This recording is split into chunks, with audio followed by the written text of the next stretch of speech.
His Holiness Syedna Mufaddal जी, महाराष्ट्र के मुख्यमंत्री एकनाथ शिंदे जी, उप मुख्यमंत्री देवेंद्र जी, इस कार्यक्रम में उपस्थित अन्य सभी मान्यवर महानुभाव, आप सभी के बीच आना मेरे लिए परिवार में आने जैसा होता है।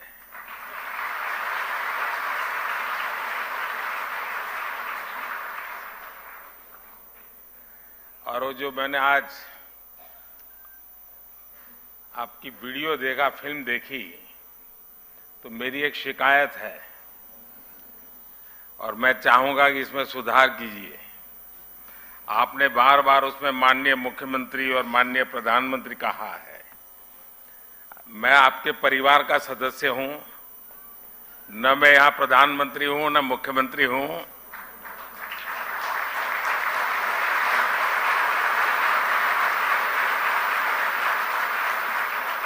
और शायद मुझे जो सौभाग्य मिला है वो बहुत कम लोगों को मिला है। मैं 4 पीढ़ी इस परिवार के साथ जुड़ा हूं, 4 पीढ़ी, और चारों पीढ़ी मेरे घर आई है। ऐसा सौभाग्य बहुत कम लोगों को मिलता है।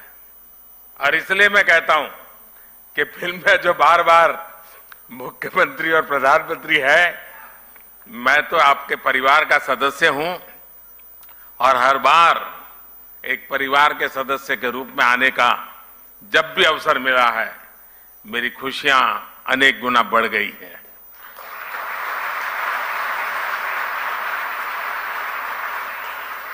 कोई समुदाय, कोई समाज या संगठन, उसकी पहचान इस बात से होती है कि वो समय के अनुसार अपनी प्रासंगिकता को कितना कायम रखता है। समय के साथ परिवर्तन और विकास की इस कसौटी पर दाऊदी बोहरा समुदाय ने हमेशा खुद को खरा साबित किया है। आज अल जमाया तुस सैफिया जैसे शिक्षा के महत्वपूर्ण केंद्र का विस्तार इसका एक जीता जागता उदाहरण है। मैं संस्था से जुड़े हर व्यक्ति को मुंबई शाखा शुरू होने की और 150 साल पुराना सपना पूरा हुआ है, आपने पूरा किया है। मैं आपको बहुत बहुत बधाई देता हूं, बहुत दिल से बधाई देता हूं। साथियों, दाऊदी बोहरा समुदाय और मेरा रिश्ता कितना पुराना है, ये शायद ही कोई ऐसा होगा जिसको पता न हो। मैं दुनिया में कहीं पर भी गया, वो प्यार यानी एक प्रकार से बरसता रहता है। और मुझे तो, मैं हमेशा एक बात जरूर बताता हूं, मैं सैयदना साहब 99 एज थी, मैं ऐसे ही चला गया वहां सरसपुर। 99 एज में वो बच्चों को पढ़ा रहे थे जी। मेरे मन को वो घटना आज भी इतना प्रेरित करती है। क्या कमिटमेंट, नई पीढ़ी को प्रशिक्षित करने का सैयदना साहब का क्या कमिटमेंट है। 99 एज में भी बैठ करके बच्चों को पढ़ाना, और मैं समझता हूं 800,000 बच्चे एक साथ पढ़ रहे थे। मेरे दिल को वो दृश्य हमेशा हमेशा प्रेरणा देता रहता है। गुजरात में रहते हुए हमने एक दूसरे को बहुत करीब से देखा है। कई रचनात्मक प्रयासों को साथ मिलकर के भी आगे बढ़ाया है। और मुझे याद है सैयदना साहब की शताब्दी का वर्ष हम मना रहे थे और सूरत में हमारा बहुत बड़ा जलसा था, मैं भी था उसमें। तो सैयदना साहब ने मुझसे कहा तुम मुझे बताओ मैं क्या काम करूं। मैंने कहा मैं कौन होता हूं आपको काम बताने वाला। लेकिन उनका बड़ा आग्रह था, तो मैंने कहा देखिए गुजरात को हमेशा पानी का संकट रहता है, आप उसमें कुछ जरूर।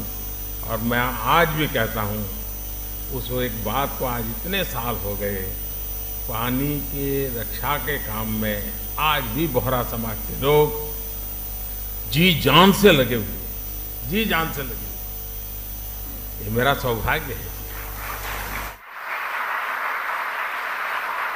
और इसलिए मैं कहता हूं कुपोषण के खिलाफ लड़ाई से लेकर जल संरक्षण के अभियान तक समाज और सरकार कैसे एक दूसरे की ताकत बन सकते हैं, हमने साथ मिलकर के वो किया है और मैं इसका गौरव अनुभव करता हूं। और विशेषकर हिज होलीनेस सैयदना मोहम्मद बुरहानुद्दीन साहब, उनके साथ जब भी मुझे चर्चाएं करने का अवसर मिला, उनकी सक्रियता, उनका सहयोग मेरे लिए भी एक प्रकार से मार्गदर्शक रहा है। मुझे एक बहुत बड़ी ऊर्जा मिलती थी। और जब मैं गुजरात से दिल्ली गया,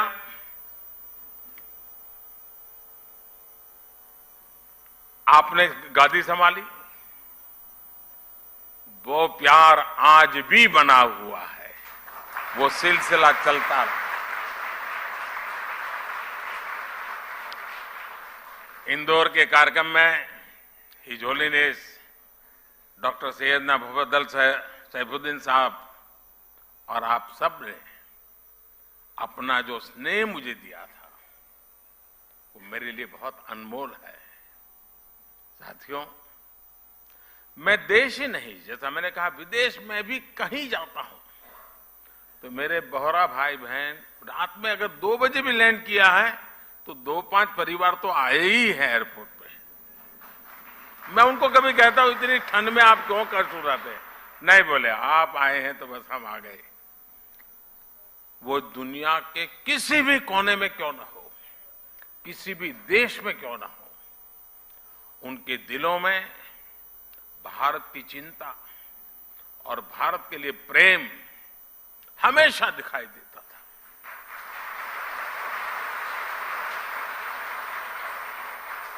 आप सभी की ये भावनाएं, आपका ये प्यार मुझे बार बार आप तक खींच लाता है। साथियों, कुछ प्रयास और कुछ सफलताएं ऐसी होती हैं जिनके पीछे कई दशकों के सपने लगे होते हैं। मुझे बात पता है कि मुंबई शाखा के रूप में अल जमिया तुस सैफिया का जो विचार हो रहा है, इसका सपना दशकों पहले हिज होलीनेस सैयदना अब्दुल कादिर नईमुद्दीन साहब ने देखा था। उस समय देश गुलामी के दौर में था। शिक्षा के क्षेत्र में इतना बड़ा सपना अपने आप में एक बहुत बड़ी बात थी।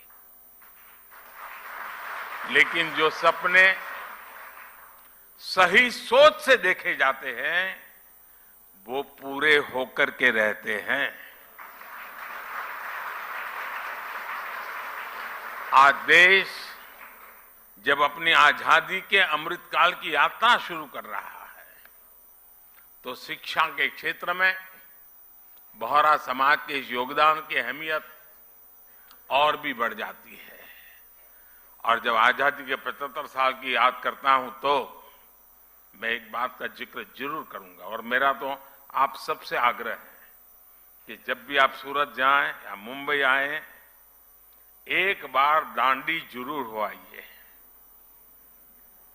दांडी यात्रा महात्मा गांधी जी की आजादी का एक टर्निंग पॉइंट था। लेकिन मेरे लिए सबसे बड़ी बात वो है कि दांडी यात्रा में, दांडी में नमक सत्याग्रह के पहले गांधी जी आपके घर में रुके थे, दांडी में।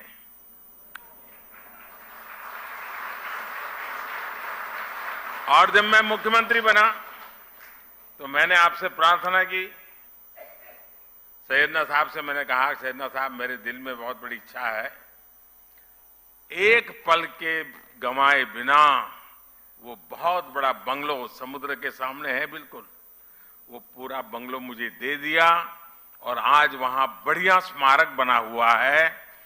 दांडी यात्रा की स्मृति में सैयदना साहब के वो यादें दांडी यात्रा के साथ अमर हो चुकी है जी।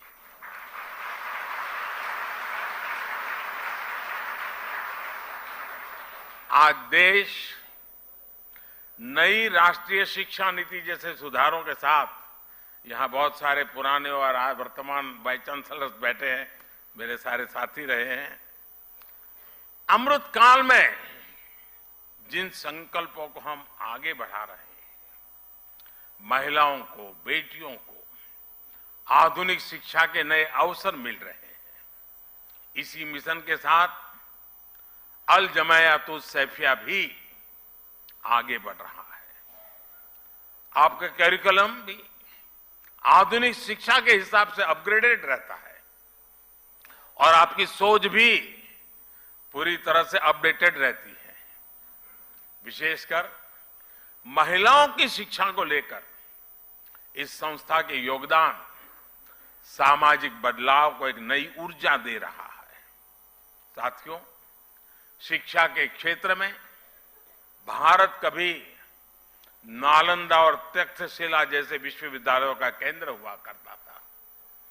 पूरी दुनिया से लोग यहां पढ़ने और सीखने आते थे। अगर हमें भारत के वैभव को वापस लाना है तो हमें शिक्षा के उस गौरव को भी वापस लाना होगा। इसलिए आज भारतीय कलेवर में ढली आधुनिक शिक्षा व्यवस्था ये देश की प्राथमिकता है। इसके लिए हम हर स्तर पर काम कर रहे हैं। आपने देखा होगा पिछले 8 वर्षों में रिकॉर्ड संख्या में यूनिवर्सिटीज भी खुली है। मेडिकल एजुकेशन जैसी फील्ड में जहां युवाओं का रुझान भी है और देश की जरूरत भी है, उसे देखते हम हर जिले में मेडिकल कॉलेज खोल रहे हैं।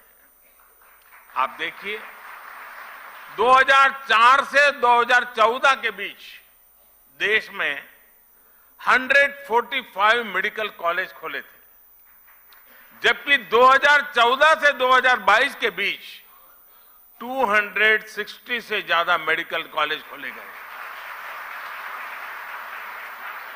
बीते 8 वर्षों में देश में, और एक खुशी की बात है, देश में हर सप्ताह एवरी वीक एक यूनिवर्सिटी और 2 कॉलेज खुले हैं। Every week. ये स्पीड और स्केल इस बात के गवाह है कि भारत उस युवा पीढ़ी का पुल बनने जा रहा है जो विश्व के भविष्य को दिशा देगी। साथियों, महात्मा गांधी कहते थे कि शिक्षा हमारे आसपास की परिस्थितियों के अनुकूल होनी चाहिए, तभी उसकी सार्थकता बनी रह सकती है। इसलिए देश ने शिक्षा व्यवस्था में एक और अहम बदलाव किया है। ये बदलाव है एजुकेशन सिस्टम में स्थानीय भाषा को महत्व देना। अब हम देख रहे थे सारा गुजराती में जिस प्रकार से कविता के माध्यम से जीवन के मूल्यों की चर्चा हमारे साथियों ने की।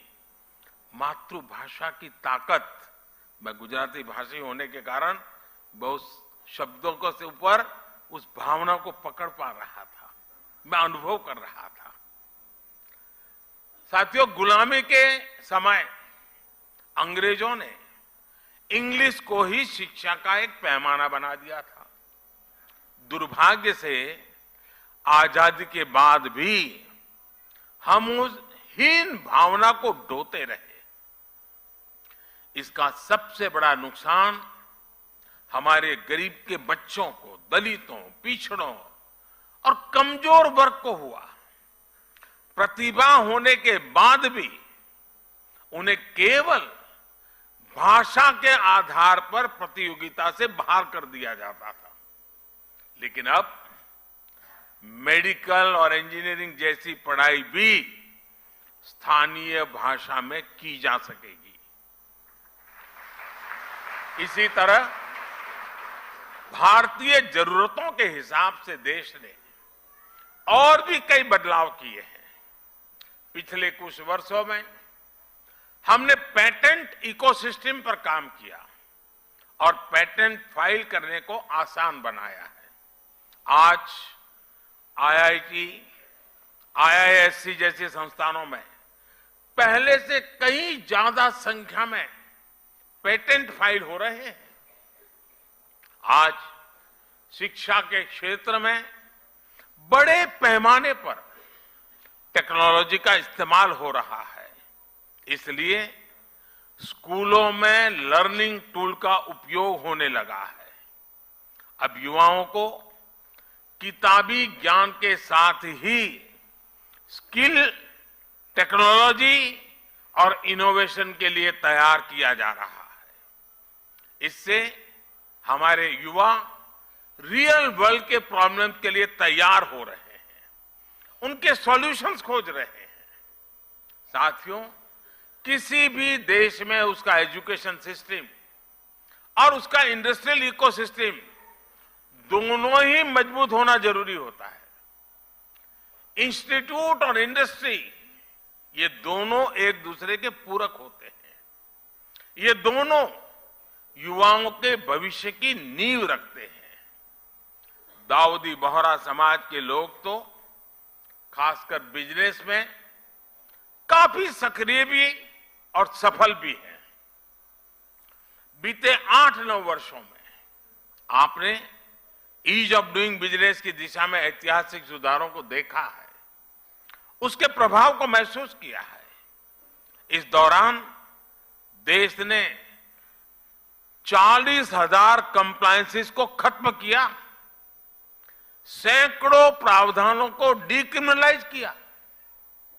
पहले इन कानूनों का डर दिखाकर एंटरप्रेन्योर्स को परेशान किया जाता था। इससे उनका बिजनेस प्रभावित होता था। लेकिन आज सरकार जॉब क्रिएटर्स के साथ खड़ी और उनको पूरा समर्थन देने वाली सरकार है। पिछले कुछ वर्षों में विश्वास का अभूतपूर्व वातावरण तैयार हुआ है। हम 42 सेंट्रल एक्ट में सुधार के लिए जन विश्वास बिल लेकर आए हैं। कारोबारियों में भरोसा जगाने के लिए हम विवाद से विश्वास योजना लेकर के आए हैं। इस बार के बजट में भी टैक्स दरों में सुधार जैसे कई कदम उठाए गए हैं। इससे कर्मचारियों और उद्यमियों के हाथों में ज्यादा पैसा आएगा। इन बदलावों से जो युवा जॉब क्रिएटर बनने का सपना देख रहे हैं, उनके लिए आगे बढ़ने के कई अवसर पैदा होंगे। साथियों, एक देश के रूप में भारत के लिए विकास भी महत्वपूर्ण है और साथ साथ विरासत भी महत्वपूर्ण है। यही भारत में हर पंथ, समुदाय और विचारधारा की भी विशेषता रही है। इसलिए आज देश परंपरा और आधुनिकता के संगम की तरफ विकास के रास्ते पर आगे बढ़ रहा है। एक और देश में आधुनिक फिजिकल इंफ्रास्ट्रक्चर बन रहा है, तो साथ ही देश सोशल इंफ्रास्ट्रक्चर भी निवेश कर रहा है। आज हम पर्व त्योहारों की प्राचीन सांझी परंपरा को भी जी रहे हैं और त्योहारों की खरीदारी के दौरान आधुनिक टेक्नोलॉजी से पेमेंट भी कर रहे हैं। आपने देखा होगा इस बार के बजट में नई तकनीकों की मदद से प्राचीन अभिलेखों को डिजिटाइज करने का ऐलान भी किया गया है। और मैं अभी हमारे जो पुरानी सदियों पुराने जो पुराण है हस्तलिखित वो देख रहा था, तो मैंने आग्रह किया कि भारत सरकार की एक बहुत बड़ी योजना है, हमारे सारे ये चीजें डिजिटलाइज हो जानी चाहिए, आने वाली पीढ़ियों को काम आएगी। मैं चाहूंगा इस तरह के प्रयासों को आगे बढ़ाने के लिए सभी समाज, सभी संप्रदाय आगे आए। किसी भी पद्धति से जुड़े अगर कोई प्राचीन टैक्स है तो उन्हें डिजिटाइज किया जाना चाहिए। बीच में मैं मंगोलिया गया था, तो मंगोलिया में हस्तप्रत भगवान बुद्ध के जमाने की कुछ चीजें थी, अब वहां पड़ी थी, तो मैंने कहा कि आप मुझे दे दीजिए, मैं इसको डिजिटलाइज करता हूं, और उस काम को हमने कर दिया। हर परंपरा, हर आस्था एक सामर्थ्य है। युवाओं को भी इस अभियान से जोड़ा जाना चाहिए। दाऊदी बोहरा समाज इसमें बहुत बड़ी भूमिका निभा सकता है। इसी तरह पर्यावरण संरक्षण हो, मिलेट्स का प्रसार हो, आज भारत इन विषयों पर पूरे विश्व में बड़े अभियान को लीड कर रहा है। आप इन अभियानों में भी जन भागीदारी को बढ़ाने के लिए इन्हें लोगों के बीच लेकर जाने का संकल्प ले सकते हैं। इस वर्ष भारत G20 जैसे महत्वपूर्ण वैश्विक मंच की अध्यक्षता भी कर रहा है। बोहरा समाज के जो लोग विदेशों में फैले हैं, वो इस अवसर पर विश्व के सामने सामर्थ्यवान होते भारत के ब्रांड एम्बेसडर का काम कर सकते हैं। मुझे विश्वास है कि आप हमेशा की तरह इन जिम्मेदारियों का उतनी ही खुशी से निर्वहन करेंगे। विकसित भारत के लक्ष्य तक पहुंचने में दाऊदी बोहरा समुदाय अपनी महत्वपूर्ण भूमिका निभाता रहा है, निभाता रहेगा, ये मेरा पूरा विश्वास है। और इसी कामना और इसी विश्वास के साथ आप सभी को मैं फिर से एक बार बहुत बहुत शुभकामनाएं देता हूं। और इस पवित्र अवसर पर आपने मुझे यहां आने का अवसर दिया। सैयदना साहब का विशेष प्यार रहा है। पार्लियामेंट चल रही थी, फिर भी मेरे लिए यहां आना उतना ही महत्वपूर्ण था, और इसलिए मुझे आज आकर के आप सबके आशीर्वाद लेने का सौभाग्य मिला। मैं फिर एक बार आप सबका हृदय से बहुत बहुत धन्यवाद करता हूं।